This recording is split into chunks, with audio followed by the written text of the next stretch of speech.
ভারতবর্ষের মোদি দাদা বলল বাঙালি রোহিঙ্গা গোষ্ঠী।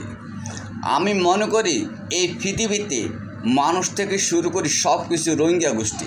কারণ নিঃশ্বাস কারো বাপের সম্পদ না, টাকার প্রশাসনে আইন দিয়ে টেনে ধরে রাখবে। এই বাংলাদেশে গীতার একাধিক জাত আছে, তাদেরকে সম্মান দিলা না।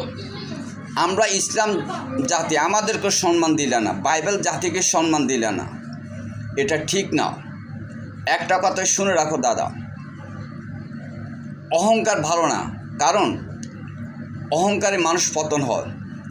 একটা কথা শুনে রাখো, ভারতবর্ষের মুঘল সম্রাট মমতাজের তৃতীয় সন্তান ন্যায় বিচারক ছিলেন। তিনি মৃত্যুর সময় এই পৃথিবীকে শূন্য হাত দেখিয়ে চলে গেলেন। কিছু থাকবে না, শুধু মানুষের কৃতকর্ম থাকবে। অবশেষে একটা কথা বলে যাই, তোমার পতন হবে।